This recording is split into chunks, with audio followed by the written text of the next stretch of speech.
Last but not least from the Protoss' robotics facility is the Colossus.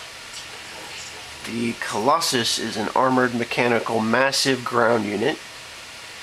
It has an attack that can only attack ground units, and it does normal damage. The one weakness of the Colossus is that even though it's a ground unit, it can also be attacked by units that can only attack air, since the Colossus is just really tall. So things like the Terran Viking, when it's in its air mode and it can only attack air units, it can attack the Colossus.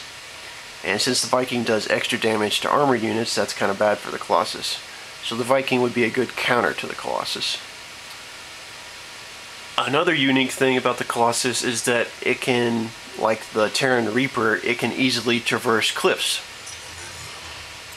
So as you can see, there's a cliff right here. And since the Colossus is so tall, all it has to do is walk up and down the cliff. And because of the nature of the Colossus's attack, it's good against massed low HP units, like probes, for example.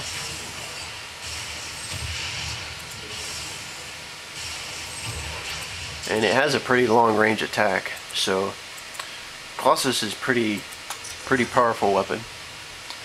Okay, so that's all the robotics facilities units.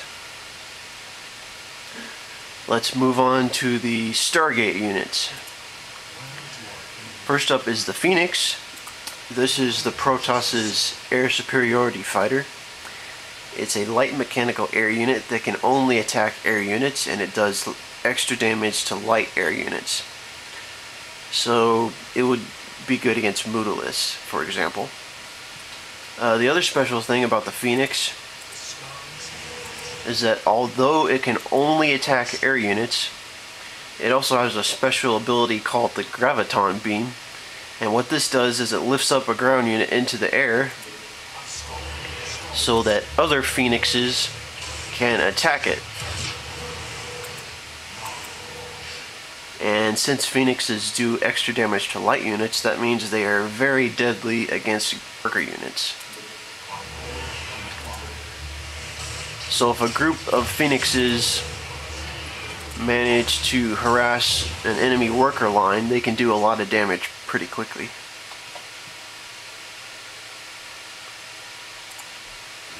Next up for the Protoss Stargate units is the Void Ray. The Void Ray is an armored mechanical air unit that can attack both air and ground units, and it does normal damage. And the special ability of the Void Ray is that the longer it focuses its laser beam onto a target, the more damage it does. So I'll show you by attacking this Nexus here. So as you can see, the beam starts out small, then it grows to a larger size.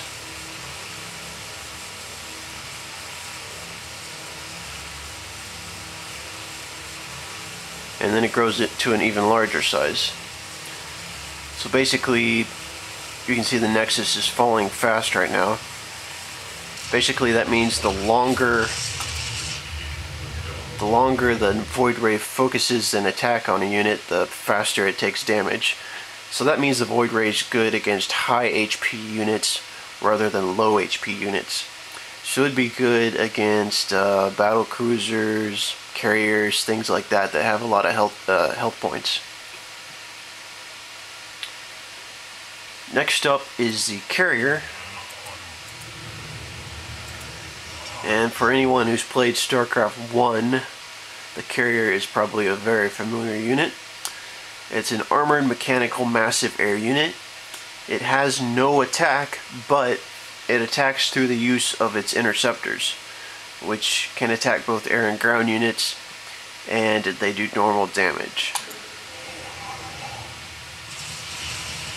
So basically the Carrier launches these interceptors, and the interceptors go and attack the Carrier's target.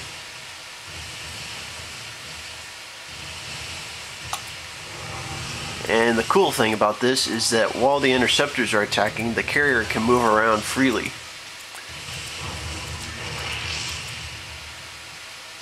So that's a carrier.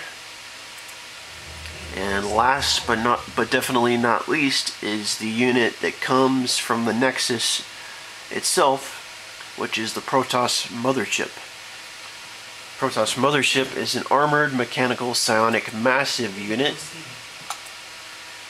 It can attack both ground and air units, and it does normal damage to both. The unique thing about the Mothership is that whatever friendly unit it gets close to, it provides permanent cloaking to that unit. So right now this carrier is cloaked since it's close to the Mothership. The Mothership also has two unique abilities. One is called Mass Recall, and what this does is that wherever the Mothership is, it can recall a ton of friendly units to its position. So like for example, if I wanted to call in these sentries and these archons, I would just use Mass Recall on them, and it warps all of them to the Mothership.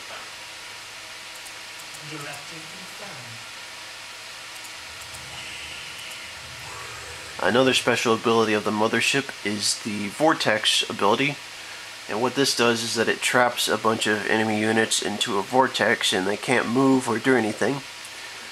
And while they're trapped in the vortex, they can be damaged.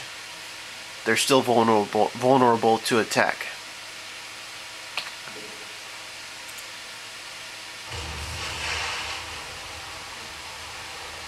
So you can see they're in the vortex and they're trapped there. They can't do anything.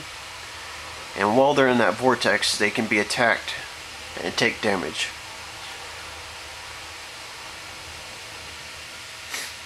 So that's a good ability for taking out an enemy army very quickly and focusing your attack. So that concludes the Protoss unit guide. I hope you enjoyed it. Like I said at the beginning of this series, you can check out my Terran unit guide and Zerg unit guide on my channel. I'm looking forward to the release of StarCraft 2, and I'll see you on Battle.net.